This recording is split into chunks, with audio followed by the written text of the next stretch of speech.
Class 10 অর্থাৎ মাধ্যমিক ছাত্রছাত্রীদের বাংলার অন্তর্ভুক্ত একটি গল্প আজ পড়াবো, যেটির নাম বহুরূপী। এই বহুরূপী মানে কি? বহুরূপী কাদের বলে? বহুরূপী হলেন সেই ব্যক্তি যিনি বিভিন্ন সময়ে বিভিন্ন রূপ ধারণ করে মানুষের মনোরঞ্জন করেন। সাধারণত বহুরূপীরা বিভিন্ন বেশ ধারণ করে বিভিন্ন চরিত্রে অভিনয় করে আর দর্শকদের আনন্দ দেয়। পশ্চিমবঙ্গের গ্রামের দিকে এখনো এমন বহুরূপীদের দেখা যায়। লিখেছেন কে? সুবোধ ঘোষ। সুবোধ ঘোষ বাংলা সাহিত্যের একজন বিখ্যাত লেখক, যিনি ছোট গল্প, উপন্যাস ইত্যাদি লেখার জন্য পরিচিত।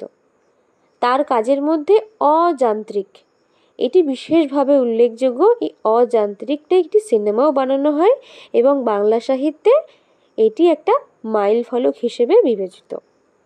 তো চলো এবার আমরা গল্পটি লাইন বাই লাইন পাঠ করে ব্যাখ্যা করি। হরিদার কাছে আমরাই গল্প করে বললাম, শুনেছেন হরিদা কি কাণ্ড হয়েছে? অর্থাৎ কতগুলো যুবক এই গল্পে আছে যারা হরিদার কাছে এসে জিজ্ঞেস করছে যে কিছু একটা কাণ্ড ঘটেছে, সেটা হরিদা শুনেছেন কিনা।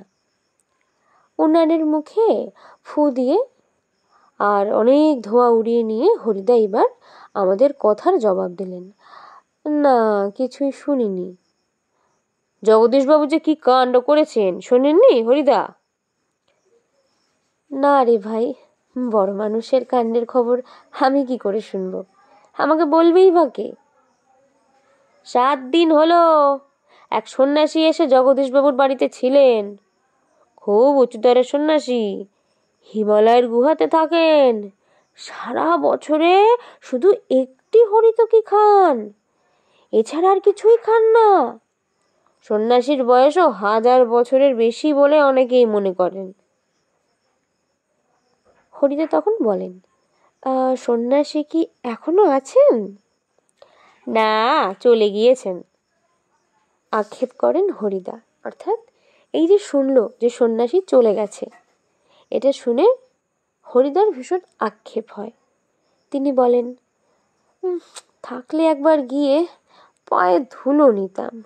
তা পেতেন না হরিদা, সে ভয়ানক দুর্লভ জিনিস। শুধু ওই একা জগদীশবাবু ছাড়া আর কাউকে পায়ের ধুলো দিতে দেননি সন্ন্যাসী। তখন হরিদা শুনে বলছে, কেন?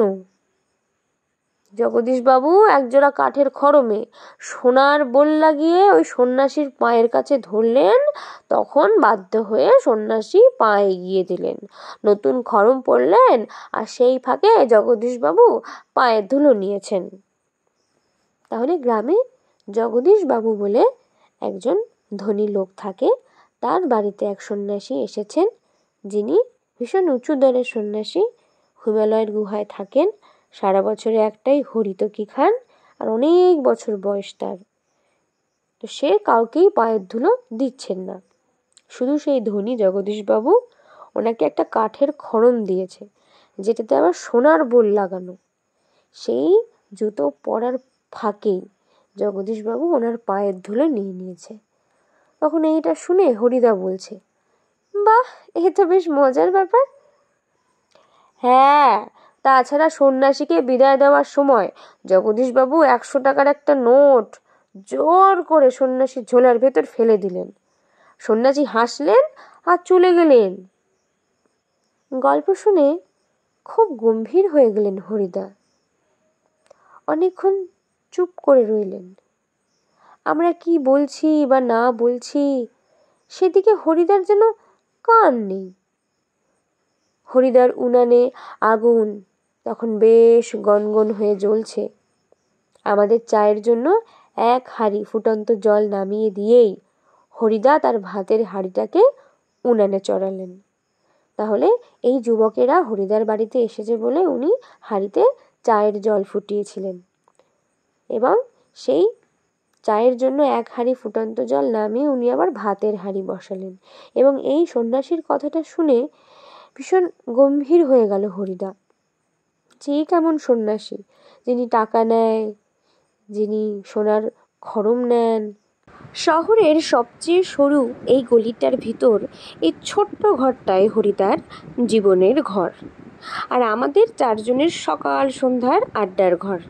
চা, চিনি আর দুধ আমরাই নিয়ে আসি। হরিদা শুধু তার উনানের আগুনে আঁচে জল ফুটিয়ে দেন। তাহলে শহরের সবচেয়ে সরু গলির ভেতরে হরিদার ঘর, এবং সেখানে চারজন সকাল সন্ধ্যা আড্ডা দেয়, আর চা খাওয়ার জন্য চা, চিনি, দুধ সব নিয়ে আসে। শুধু হরিদা কী করে, উনুনে জলটা ফুটিয়ে দেয় আছে। খুবই গরিব মানুষ হরিদা, কিন্তু কাজ করতে হরিদার প্রাণের মধ্যেই যেন একটা বাধা আছে। ইচ্ছা করলে কোনো অফিসের কাজ কিংবা কোনো দোকানের বিক্রিওয়ালার কাজ পেয়ে যেতে পারেন হরিদা, কিন্তু ওই ধরনের কাজ হরিদার জীবনের পছন্দই নয়। অর্থাৎ অন্যের গোলামি করে জীবন কাটাতে হরিদা পছন্দ করে না, অন্যের আন্ডারে কাজ করতে পছন্দ করে না, বা একঘেয়েমি অফিসের কাজ বড় ইত্যাদি পছন্দ করে না। একেবারে ঘড়ির কাঁটার সামনে সময় বেঁধে দিয়ে আর নিয়ম করে নিজে রোজই একটা চাকরির কাজ করে যাওয়া হরিদার পক্ষে সম্ভব নয়।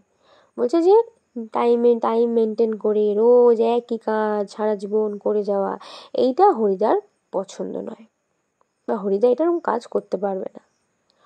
হরিদার উনুনের হাঁড়িতে অনেক সময় শুধু জল ফোটে, ভাত ফোটে না। অর্থাৎ হরিদার আর্থিক অবস্থা ভালো না যে রোজ ভাত রান্নাও হয় না, কারণ তার সেই অর্থ সামর্থ্য নেই যে রোজ ভাত বানাবে এবং রান্নাবান্না চাপাবে।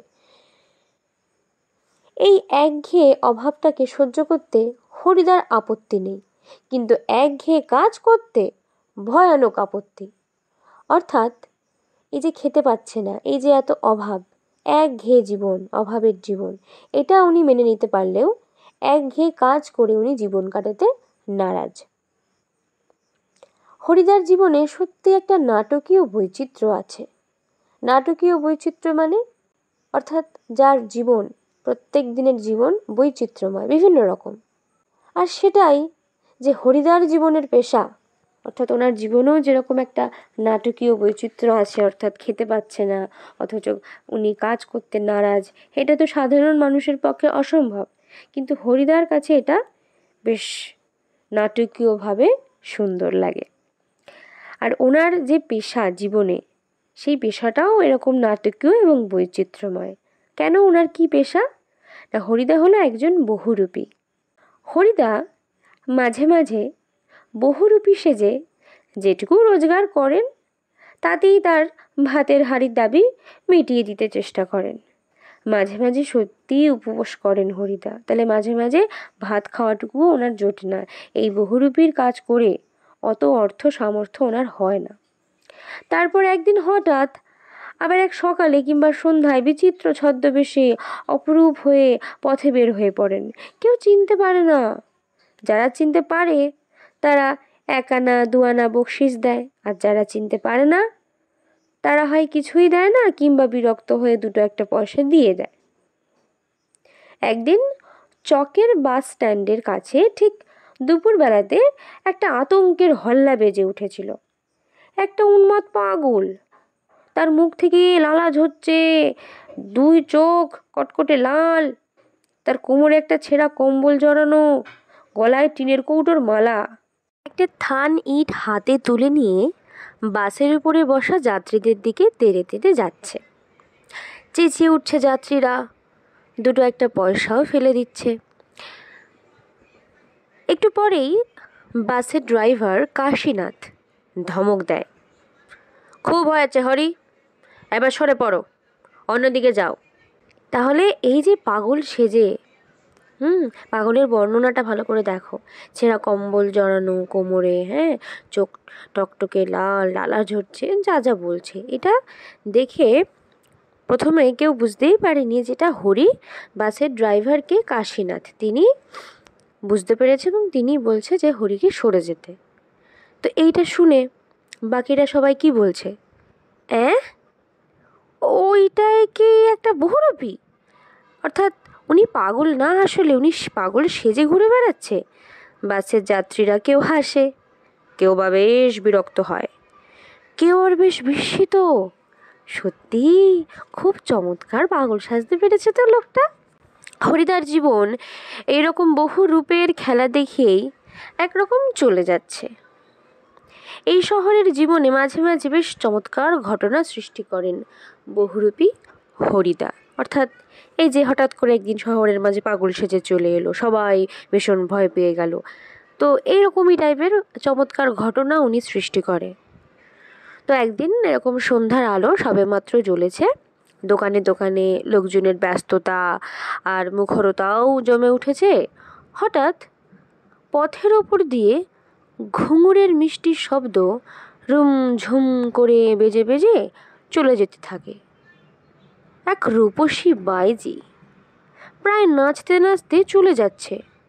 শহরে যারা নতুন এসেছে তারা তো দুই চোখ বড় করে তাকিয়ে থাকে যে কি সুন্দর বাইজি, কিন্তু দোকানদার হেসে ফেলে, হরির কাণ্ড, হ্যাঁ এটা একটা বহুরূপী নাকি? কারো কারো মুগ্ধ চোখের মোহভঙ্গ হয়, আর যেন বেশ একটু হতাশ স্বরে প্রশ্ন করে ওঠে। অর্থাৎ হরিদাই এই রূপসী বাইজি সেজে নাচতে নাচতে চলেছে, পায়ে ঘুঙুর পরে। আর যারা ওনাকে চেনে না বা হরিদা যে এমন কাণ্ড করে বহুরূপী সেজে জানে না, তারা তো চোখ বড় বড় করে তাকিয়ে আছে। এবং যখন জানতে পারে দোকানদারের কথা শুনে যে হরির কাণ্ড, এটা হরি, তখন সবাই একটু হতাশ হয়ে পড়ে যে মা, এটা হরি, এটা আসলে বাইজি না। যাই হোক, বাইজির ছদ্মবেশে সেদিন হরিদার রোজগার মন্দ হয়নি। মোট 8 টাকা 10 আনা পেয়েছিলেন। তাহলে কোন ছদ্মবেশে উনি বেশি ইনকাম করেছিল? বাইজির ছদ্মবেশে। কত টাকা? মোট 8 টাকা 10 আনা পেয়েছিলেন। আমরাও দেখেছিলাম একটা দোকানের সামনে গিয়ে দাঁড়াচ্ছে সেই রূপসী বাইজি, মুচকি হেসে আর চোখ টিপে একটা ফুল সাজিয়ে আগিয়ে দিচ্ছে। তাহলে হাতে কি ছিল? রূপসী বাইজির হাতে, অর্থাৎ হরিদার হাতে ফুল সাজি। সেখানে কি দিচ্ছে? সবাই পয়সা দিচ্ছে। দোকানদারও হেসে ফেলে আর একটা সিকি তুলে দিয়ে বাইজির হাতে ফুল সাজির ওপর ফেলে দেয়। কোনোদিন বাউল, কোনোদিন কাপালিক, তাহলে পাগল সাজে, বাইজি সাজে, বাউল সাজে, কাপালিক সাজে, কখনো বোচকা কাঁধে বুড়ো কাবুলিওয়ালা সাজে, কখনো হাট কোট প্যান্টুলুন পরা ফিরিঙ্গি গ্রামীণ সাহেব সাজে। একবার পুলিশ সেজে দয়ালবাবুর লিচু বাগানে, কোথায়? দয়ালবাবুর লিচু বাগানের ভেতরে দাঁড়িয়েছেন হরিদা। স্কুলে 4টে ছেলেকে ধরেছিলেন, অর্থাৎ হয়তো ওরা লিচু চুরি করতে গেছিল, আর ও পুলিশ সেজে বাচ্চাগুলোকে ধরেছে। ভয়ে কেঁদে ফেলেছিল ছেলেগুলো, আর স্কুলের মাস্টার এসে সেই নকল পুলিশের কাছে ক্ষমা চেয়েছিলেন। এবারের মতো মাফ করে দিন ওদের। 8 আনা ঘুষ নিয়ে, কত? 8 আনা ঘুষ নিয়েছিল মাস্টার মশাইয়ের কাছ থেকে। ঘুষ নিয়ে তারপর মাস্টারের অনুরোধ রক্ষা করেছিলেন সেই নকল পুলিশ হরিদা। তাহলে উনি পুলিশ সেজে কোন বাগানে ছিল? দয়ালবাবুর লিচু বাগানে। কটা ছেলেকে ধরেছিল? 4টে ছেলেকে। তারপর ওদের ছাড়াতে কে এসেছিল? মাস্টার মশাই। কত পয়সা নিয়েছিল? 8 আনা, অর্থাৎ 50 পয়সা। পরদিন অবশ্য স্কুলের মাস্টার মশাইয়ের জানতে বাকি থাকেনি, অর্থাৎ যে এটাই হচ্ছে হরিদা আসলে কোনো পুলিশ না, যে কাকে তিনি 8 আনা ঘুষ দিয়েছেন। কিন্তু মাস্টার মশাই একটুও রাগ করেননি, বরং একটু তারিফই করলেন। বাহ, সত্যি খুব চমৎকার পুলিশ সেজেছিল হরি, এটা মাস্টার মশাই বলল। এখন কিন্তু আমরা ঠিক বুঝতে পারছি না যে হরিদা, অর্থাৎ এখন বলতে এই যে যুবকগুলো এসছে হরিদার বাড়িতে, এসে বলছে যে জমিদারের বাড়িতে, জগদীশবাবুর বাড়িতে একটা সাধু বাবা এসছে, এই সব কথা শুনে যে হরিদা এত গম্ভীর, এটা যে কেন বুঝতে পারছে না। হরিদা এত গম্ভীর হয়ে কি ভাবছেন? সন্ন্যাসীর গল্পটা শুনে কি হরিদার মাথার মধ্যে কোনো নতুন কোনো মতলব ছটফট করে উঠেছে? ঠিকই, আমাদের সন্দেহ মিথ্যে নেই। হরিদা বললেন, আজ তোমাদের একটা জবর খেলা দেখাবো। আমাদের দেখিয়ে লাভ কি হরিদা? আমাদের কাছ থেকে একটা সিগারেটের চেয়ে বেশি কিছু তো পাবেন না। হরিদা বলছে, না, ঠিক তোমাদের দেখাবো না, আমি বলছি তোমরা সেখানে থেকো, তাহলে দেখতে পাবে। কোথায়? আজ সন্ধ্যায় জগদীশবাবুর বাড়িতে। হঠাৎ জগদীশবাবুর বাড়িতে খেলা দেখাবার জন্য আপনার এত উৎসাহ জেগে উঠলো কেন? হরিদা হাসেন। মোটামতো কিছু আদায় করে নেব। বুঝতেই তো পারছো, পুরো দিনটা রূপ ধরে ঘুরে বেরিয়েও 2-3 টাকার বেশি হয় না। একবার বাইরে সেজে অবশ্যই কিছু বেশি পাওয়া গিয়েছিল, কিন্তু ওতেই বা কি হবে। অর্থাৎ উনি জগদীশ বাবুর বাড়ি কেন যাবে? বেশ বহুরূপী সেজে বেশ ইনকাম করতে যাবেন, কারণ সারাদিন ঘুরে ঘুরে বেশি ইনকাম হয় না। যা হয়েছিল একদিন বেশি ইনকাম, সেদিন উনি বাইজি সেজেছিলেন। ভালো কথা, ঠিকই বলেছেন হরিদা। সপ্তাহে বড়জোর একটা দিন বহুরূপী সেজে পথে বের হন হরিদা। তাহলে সপ্তাহে কত দিন?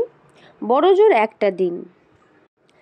কিন্তু তাতে 7 দিনের পেট চলবার মতো জোগাড় হয় না। অর্থাৎ একদিন যা বেরোয় সেজেগুজে, ওতে 1 সপ্তাহ ওনার চলার মতো টাকা রোজগার হয় না। হরিদা বলেন, না, এবার আর কাঙালের মতো হাত পেতে বকশিস নেওয়া নয়, এবার মারিত গন্ডার লুটিত ভাণ্ডার। অর্থাৎ এটার মানে হচ্ছে যে এখন আমি যাই করব না কেন, বড় সড়ো কিছু করব। অর্থাৎ এই যে বহুরূপী সেজে আমি যে ইনকামটা করব জগদীশবাবুর বাড়িতে গিয়ে, মানে অনেক টাইপের, বেশি টাইপের একটা আমি ভাণ্ডার লুট করব।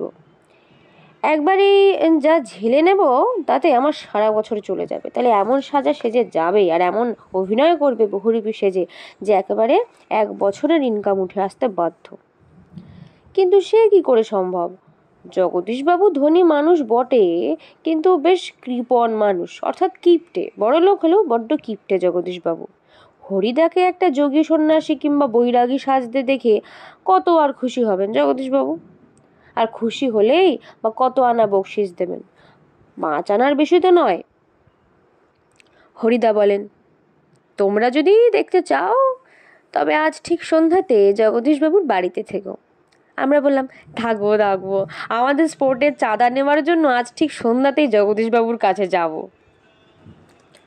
বড় চমৎকার আজকের এই সন্ধ্যার চেহারা। আমাদের শহরের গায়ে কতদিন তো চাঁদের আলো পড়েছে, কিন্তু কোনোদিন তো আজকের মতো এমন একটা স্নিগ্ধ শান্ত উজ্জ্বলতা কখনো চারিদিকে এমন সুন্দর হয়ে ফুটে ওঠেনি। ফুরফুর করে বাতাস বইছে। জগদীশবাবুর বাড়ির বাগানের সব গাছের পাতাও ধীরে ধীরে শব্দ করে কি যেন বলতে চাইছে। জগদীশবাবুর বাড়ির বারান্দাতে মস্ত বড় একটা আলো জ্বলছে। তাহলে কোথায় আলো জ্বলছে? জগদীশবাবুর বারান্দাতে। সেই আলোর কাছে একটা চেয়ারের ওপর বসে আছেন জগদীশবাবু। কিসের ওপর বসে আছে? চেয়ারের ওপর। সাদা মাথা, সাদা দাড়ি, সৌম্য শান্ত ও জ্ঞানী মানুষ জগদীশবাবু। তাহলে জগদীশবাবুর চেহারা কিরকম? ওনার সাদা মাথায় সাদা চুল, ওনার সাদা দাড়ি, এবং উনি সৌম্য শান্ত এবং জ্ঞানী মানুষ। আমরা আমাদের স্পোর্টের চাঁদা খাতাটিকে জগদীশবাবুর হাতে তুলে দিয়ে দাঁড়িয়ে আছি। চমকে উঠলেন জগদীশবাবু। বারান্দার সিঁড়ির দিকে তাকিয়ে জগদীশবাবুর 2 বিস্মিত চোখ অপলক হয়ে গেল। অর্থাৎ ওনার চোখের পাতা পড়ছে না বারান্দার সিঁড়ির দিকে তাকিয়ে। কোন দিকে তাকিয়ে? বারান্দার সিঁড়ির দিকে তাকিয়ে। কিছু একটা দেখেছেন উনি। আমরাও চমকে উঠেছি বইকি। অর্থাৎ যে যুবকগুলো হরিদার বাড়িতে আসে এবং আজকে স্পোর্টের চাঁদা অর্থাৎ খেলার চাঁদা তুলতে গেছে, তারাও কিন্তু বারান্দার সিঁড়ির দিকে তাকিয়ে অবাক হয়ে গেছে। আশ্চর্য হয়েছি, একটু ভয়ও পেয়েছি। কারণ সত্যিই যে বিশ্বাস করতে পারছি না, সিঁড়ির কাছে এসে যে দাঁড়িয়েছে সে কি সত্যি হরিদা? ও চেহারা কি সত্যি কোনো বহুরূপীর হতে পারে? জটা জুটোধারী কোনো সন্ন্যাসী নয়। হাতে কমণ্ডলু নেই, চিমটে নেই, মৃগ চমড়ের আসনও সঙ্গে নেই, অর্থাৎ হরিণের চামড়ার আসনও সঙ্গে নেই, গৈরিক সাজও নেই। অর্থাৎ সেটা কাপালিক বা সন্ন্যাসীদের যেমন রূপ হয় সেরকম তো কিছু না। আদুর গা, তার উপর একটা ধবধবে সাদা উত্তরীয়, পরনে ছোট বহরের একটা সাদা থান।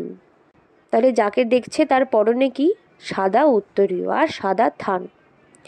মাথায় ফুরফুর করে উঠছে শুকনো সাদা চুল, ধুলো মাখা পা, হাতে একটা ঝোলা। সে ঝোলার ভিতরে শুধু একটাই বই, গীতা। তাহলে ঝোলার ভেতর বইয়ের নাম কি? গীতা। গীতা বের করে কি যেন দেখলেন সেই আগন্তুক, হঠাৎ করে আসা যে লোকটি, তিনি গীতা বের করে কি যেন দেখলেন, তারপর নিজের মনেই হাসলেন। আগন্তুক এই মানুষটি যেন এই জগতের সীমার ওপার থেকে হেঁটে হেঁটে চলে এসেছেন, অর্থাৎ কোনো একটা অন্য জগতের মানুষইনি ওনাকে দেখে মনে হচ্ছে। শীর্ণ শরীরটাকে প্রায় অশরীরী একটা চেহারা বলে মনে হয়, এত রোগা লোকটা যে একটা অশরীরী মানে ভূতের চেহারার সঙ্গে বেশ মিল আছে। কিন্তু অদ্ভুত উদ্যত শান্ত ও উজ্জ্বল একটা দৃষ্টি এই আগন্তুকের চোখ থেকে ঝরে পড়ছে, অর্থাৎ চোখের দৃষ্টিটা ভীষণ উজ্জ্বল এবং ভীষণ শান্ত। উঠে দাঁড়ালেন জগদীশবাবু। আসুন। তাহলে জগদীশবাবু ওনাকে ভেতরে আসতে বলছে। তখন আগন্তুক হাসেন। আপনি কি ভগবানের চেয়েও বড়? জগদীশবাবু কিছু ভেবে বলেন, কেন কেন আপনি এ কথা কেন বলছেন মহারাজ? আমি মহারাজ নই, আমি সৃষ্টির মধ্যে এক কণা ধুলি। কিন্তু আপনি বোধহয় 11 লক্ষ টাকার সম্পত্তির অহংকারে নিজেকে ভগবানের চেয়েও বড় বলে মনে করেন, তাই ওখানেই দাঁড়িয়ে আছেন, নেমে আসতে পারছেন না। সেই মুহূর্তে সিঁড়ি ধরে নেমে যান জগদীশবাবু। আমারও অপরাধ হয়েছে, আপনি রাগ করবেন না। তাহলে জগদীশবাবু নেমে আসছেন না দেখে ওই ভদ্রলোকটি যিনি এসেছেন সাদা থান পরে, তিনি বলছেন যে আপনি কি ভগবানের চেয়েও বড় যে আপনি নেমে আসছেন না নিচে, ওখানেই দাঁড়িয়ে আছেন? আগন্তুক আবার হাসেন। আমি বিরাগী, রাগ নামে কোনো রিপু আমার নেই, অর্থাৎ ক্রোধ কাম এগুলো তো আমাদের সেই সিন বা পাপের মধ্যে পড়ে। অর্থাৎ আমাদের মধ্যে যদি কোনো কিছু অতিরিক্ত হয়ে যায়, রাগ লোভ এগুলো থাকা ভালো না। তো উনি যেহেতু একজন বিরাগী, উনি কে একজন বৈরাগী, ঠিক আছে? তো ওনার মধ্যে এই সমস্ত রিপু অর্থাৎ পাপ নেই। ছিল একদিন, অর্থাৎ রাগ একদিন ওনার ছিল, সেটা পূর্বজন্মের কথা, অর্থাৎ আগের জন্মে ওনার মধ্যে রিপু ছিল, এই জন্মে ওনার মধ্যে এই রিপুটা অর্থাৎ রাগ নামে কোনো পাপ নেই, উনি রাগেন না। জগদীশবাবু বলছেন, বলুন এখন আপনাকে কিভাবে সেবা করব? বৈরাগী বললেন, ঠান্ডা জল চাই, আর কিছু চাই না। ঠান্ডা জল খেয়ে হাঁপ ছাড়েন বিরাগী। এদিকে ভবতোষ আমার কানের কাছে ফিসফিস করে, না না, এ হরিদা নয়, হতেই পারে না, অসম্ভব, হরিদার গলার স্বর এরকমই নয়। তাহলে যারা যে 4টে ছোকরা হরিদার বাড়িতে আসে, আজকে জগদীশের বাড়িতে এসছে, তাদেরই মধ্যে একজনের নাম কি? ভবতোষ। সে আমাদের কথকের কানে কানে বলছে যে না, এটা হরিদা হতে পারে না, কারণ গলার স্বর, হরিদার স্বর আলাদা। বিরাগী বলেন, পরম সুখ কাকে বলে জানেন? সব সুখের বন্ধন থেকে মুক্ত হয়ে যাওয়া। তাহলে পরম সুখ কাকে বলে? যখন তোমার কোনো কিছুর প্রতি, অর্থাৎ আমি লাইফে সুখ পাবো, আমার সুখের দরকার, এই ইচ্ছাটাও যখন আর থাকবে না, সেই সমস্ত বন্ধন থেকে, মায়া থেকে যখন আমরা উতরে যেতে পারবো, তখনই আমরা আসল সুখ পাবো।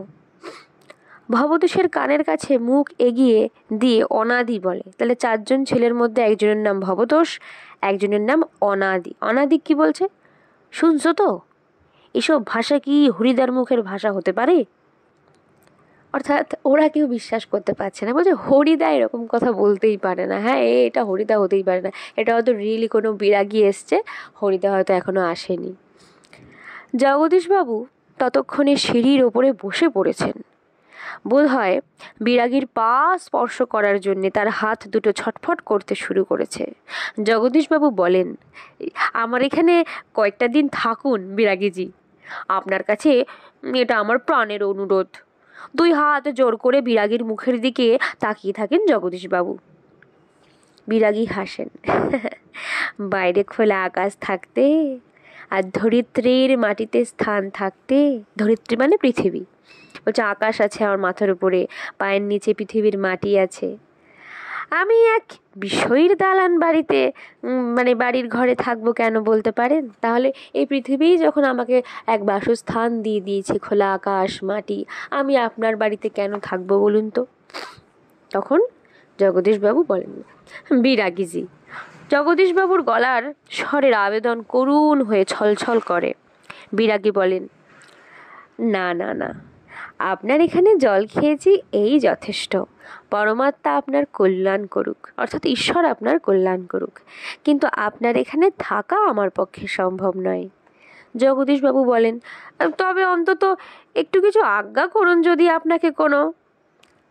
না না না না, আমি যার কাছে পড়ে আছি তিনি আপনার চেয়ে কম কিছু নয়। অর্থাৎ ঈশ্বরের কথা বলছে, যে আমি তো ঈশ্বরের দাস, আমাকে ঈশ্বর এই যে পৃথিবীতে রেখেছে, সে কিন্তু আপনার থেকে কম কিছু নয়। কাজেই আপনার কাছে আমার তো কিছুই চাইবার দরকার হয় না। জগদীশবাবু বলেন, তবে কিছু উপদেশ শুনিয়ে দিয়ে যান বিরাগী, নইলে আমি শান্তি পাবো না। বিরাগী তখন বলছে যে ধন, জন, যৌবন কিছুই নয় জগদীশবাবু। টাকা পয়সা, মানুষজন, আপনার যৌবন, এসব কিছুই না। ওসব হলো সুন্দর সুন্দর এক একটা বঞ্চনা, অর্থাৎ এক একটা ধোঁকা। এগুলো মন প্রাণের সব আকাঙ্ক্ষা নিয়ে শুধু সেই একজনের আপন হতে চেষ্টা করুন। অর্থাৎ মন প্রাণ, আপনার যত মনে প্রাণে আকাঙ্ক্ষা আছে, সেই সমস্ত কিছুর মূল ঈশ্বরকে বানান। যে আপনি ঈশ্বরকে চান, আপনি ঈশ্বরকে পেতে চান, যাকে পেলে, যে ঈশ্বরকে পেলে এই সৃষ্টির সব ঐশ্বর্য পাওয়া হয়ে যায়। আচ্ছা, আমি চলি। জগদীশবাবু বলেন, আপনি একটা মিনিট থাকুন বিরাগীজি। এই বলে সিঁড়ির উপরে অচঞ্চল হয়ে একটা মিনিট দাঁড়িয়ে রইলেন বিরাগী। অর্থাৎ সিঁড়ির উপরে অচঞ্চল হয়ে মানে একদম শান্ত হয়ে দাঁড়িয়ে রইলেন ওই বিরাগী। আজকের চাঁদের আলোর চেয়েও স্নিগ্ধ হয়ে এক জ্যোৎস্না যেন বিরাগীর চোখ থেকে ঝরে পড়ছে। তাহলে চাঁদের আলোর রাত যেমন স্নিগ্ধ হয়, তার থেকেও বেশি স্নিগ্ধ ছিল সেই বিরাগীর চোখের দৃষ্টি। ভবতোষ ফিসফিস করে বলে, না না, ওই চোখ কি হরিদার চোখ হতে পারে? অসম্ভব। জগদীশবাবুর হাতে একটা থলি, থলির ভেতরে নোটের তারা, অনেক নোট। বিরাগীর পায়ের কাছে থলিটাকে রেখে দিয়ে ব্যাকুল স্বরে প্রার্থনা করেন জগদীশবাবু, এই প্রণামী, এই সামান্য 101 টাকা গ্রহণ করে আমাকে শান্তি দান করুন বিরাগীজি। আপনার তীর্থ ভ্রমণের জন্য এই টাকা আমি দিলাম। বিরাগী হাসেন, আমার বুকের ভেতরেই যে সব তীর্থ, ভ্রমণ করে দেখবার তো কোনো দরকার হয় না। যখন জগদীশবাবু বলে, আমার অনুরোধ বিরাগীজি। বিরাগী বলেন, আমি যেমন অনায়াসে ধুলো মারিয়ে চলে যেতে পারি, তেমনি অনায়াসে সোনাও মারিয়ে চলে যেতে পারি। অর্থাৎ সোনার মূল্য বিরাগীর কাছে ধুলোর সমান। ওনার কাছে এই সম্পদ, টাকা কড়ির কোনো মূল্য নেই। ওনার কাছে সব থেকে বড় মূল্য ঈশ্বরকে পাওয়া, ঈশ্বরের কাছে তার থাকা। বলতে বলতে সিঁড়ি থেকে নেমে গেলেন বিরাগী। 101 টাকার থলিটা সিঁড়ির ওপরেই পড়ে রইল। সেদিকে ভুলেও একবার তাকালেন না বিরাগী। তাহলে এটা কি হরিদা হতে পারে? হ্যাঁ, হরিদা তো টাকার জন্য এসেছিল, 1 বছরের টাকা, সেই মারিত গন্ডার লুটিত ভাণ্ডার। তাহলে এটা সত্যি একজন বিরাগী এসেছিলেন, যিনি টাকাকে তোয়াক্কা না করেও চলে গেলেন। তো এরপর কি হলো? সবাই মিলে হরিদার বাড়িতে এসেছে। সেই 4টে ছেলে এসে বলছে, কি করছেন হরিদা, কি হলো? কই আজ যে বলেছিলেন জবর খেলা দেখাবেন, সে কথা কি ভুলেই গেলেন? আজকে সন্ধ্যাটা ঘরে বসে কাটিয়ে দিলেন কেন? বলতে বলতে আমরা সবাই, অর্থাৎ সেই যুবকেরা, হরিদার ঘরের ভেতরে ঢুকলাম। হরিদার উনুনের আগুন তখন বেশ গনগনে হয়ে জ্বলছে। উনানের উপর হাঁড়িতে চাল ফুটছে, আর একটা বিড়ি ধরিয়ে নিয়ে হরিদা চুপ করে বসে আছেন। আমাদের দেখতে পেয়ে লজ্জিতভাবে হাসলেন। কি আশ্চর্য! হ্যাঁ, চমকে ওঠে ভবতোষ। হরিদা, আপনি তাহলে সত্যি বের হয়েছিলেন? আপনি বিরাগী? হরিদা হাসেন। হ্যাঁ রে ভাই, ওই তো সেই সাদা উত্তরীয়টা পড়ে রয়েছে মাদুরের ওপর, আর ওই সেই ঝোলাটা, আর সেই গীতা। অনাদি বলে, এটা কি কাণ্ড করলেন হরিদা? আরে জগদীশবাবু তো অত টাকা সাধলেন, অথচ আপনি একেবারে খাঁটি সন্ন্যাসীর মতো সব তুচ্ছ করে সরে পড়লেন। কি করব বল, ইচ্ছেই হলো না। শত হোক, ভবতোষ বলে, কি কি শত হোক, কি শত হোক একজন বিরাগী সন্ন্যাসী হয়ে টাকা ফাঁকা কি করে স্পর্শ করি বল? বিরাগী সন্ন্যাসী মানে যার কোনো কিছুর প্রতি মোহ নেই, মায়া নেই, সে টাকা পয়সা হোক আর ধন সম্পত্তিই হোক, হ্যাঁ, কোনো কিছুর প্রতি। তাই বলছে যে আমি একজন বিরাগী সেজে আমি কি করে টাকা পয়সাটা গ্রহণ করি, তাতে যে আমার ঢং নষ্ট হয়ে যায়। ঢং নষ্ট মানে যে আমি অভিনয় করছি একজন বিরাগীর, আমি যদি সেই বিরাগীর অভিনয় করতে করতে টাকা নিই হাতে, অর্থাৎ টাকা সেই গ্রহণ করি, তাহলে আমি যে কাজটা করছি বিরাগী সেজে, সেই যে অভিনয়টার যে মানে কি বলবো, আসল গুড়, সেটাই তো নষ্ট হয়ে যাবে। আমার অভিনয় করার যে আসল ব্যাপারটা, যে একটা বিরাগী, যে কোনো সোনাগয়না ছোঁয় না, লোভ নেই, যার মধ্যে রাগ নেই, আমি টাকা নিলে তো সেই অভিনয়টাই নষ্ট হয়ে যাচ্ছে, আমার ঢংই নষ্ট হয়ে যাচ্ছে। কি অদ্ভুত কথা বলেন হরিদা। হরিদার এ কথার সঙ্গে তর্ক চলে না, আর বুঝতে অসুবিধা নেই হরিদার জীবনের ভাতের হাঁড়ি মাঝে মাঝে শুধু জল ফুটিয়েই সারা হবে। অদৃষ্ট কখনো হরিদার এই ভুল ক্ষমা করবেন না। সবার মতে যে তুমি হাতের লক্ষ্মী পায়ে ঠেলেছো, অর্থাৎ একেবারে তোমার সামনে টাকা পয়সা দিয়ে তুমি না নিয়ে অভিনয় করার, আমি সত্যিকারের অভিনেতা বলে সে টাকা ফেলে চলে এসেছো, হ্যাঁ, তোমাকে ভগবান ক্ষমা করবে না। তোমাকে তোমার এই সারা জীবনই খালি হাঁড়িতে চাল ফুটিয়ে কাটাতে হবে। এইসব সবাই ভাবছে চারজন যুবক। অনাদি বলে, কিন্তু আপনি কি জগদীশবাবুর কাছে গিয়ে আর কখনো? চেঁচিয়ে হেসে ওঠেন হরিদা, আরে যাবই তো, না গিয়ে উপায় কি? হ্যাঁ, গিয়ে অন্তত বকশিসটা তো দাবি করতে হবে। তখন ভবতোষ চেঁচিয়ে ওঠে, বকশিস? হ্যাঁ, সেটা তো বড় জোর 8 আনা কিংবা 10 আনা। অর্থাৎ আপনি বকশিস চাইতে যাবেন এরপরে যে, হ্যাঁ জগদীশবাবু, আমি হরিদা, আমি আপনার বাড়িতে এসেছিলাম বৈরাগী সেজে, আপনি তো বুঝতে পারেননি, দিন আমার একটু অভিনয়ের ভালো লেগেছে না, একটু টাকা দিন। কত টাকা দেবে? 8 আনা কিংবা 10 আনা। 101 টাকা দিচ্ছিল, সেটা কি আর দেবে? দেবে না তো। তাই ভবতোষ চেঁচিয়ে উঠেছে। হরিদা বিড়ি মুখে দিয়ে লজ্জিতভাবে হাসেন। তাহলে হরিদা কি মুখে দিয়ে লজ্জিতভাবে হাসেন? বিড়ি মুখে দিয়ে। কি আর করা যাবে বল, খাঁটি মানুষ তো নয়। এই বহুরূপীর জীবন, এর বেশি কি আশা করতে পারে? এখন সবার মনেই কিন্তু প্রশ্ন হতে পারে যে হরিদা এমনটা কেন করল? উনি দরিদ্র, ওনার টাকার দরকার, তাহলে তো এই গল্পের মূল বিষয় হচ্ছে কাকে নিয়ে? একজন বহুরূপীর জীবন ও জীবিকা নিয়ে, অর্থাৎ হরিদা, তাই না? তো তিনি নানা রকমভাবে বহুরূপী সেজে বিভিন্ন লোকের মনোরঞ্জন করে, এবং উনি একজন দক্ষ শিল্পী, তাই জন্য উনি যে চরিত্রই ধরে দর্শককে কিন্তু মুগ্ধ করে দেয়, তাই না? আর ওনার এছাড়াও কি আছে, অর্থনৈতিক সংগ্রাম আছে, এবং উনি সমাজের প্রতি দায়িত্বশীল, লাইক উনি বিভিন্ন স্তরের মানুষের সঙ্গে মিশে যান, তাদের বিনোদন দেয়। আর ওনার মধ্যে কিন্তু নৈতিক ব্যাপারও আছে। নৈতিক ব্যাপার মানে যে কোনটা ন্যায়, কোনটা অন্যায়, কোনটা উচিত, কোনটা অনুচিত, সেটাও জানেন।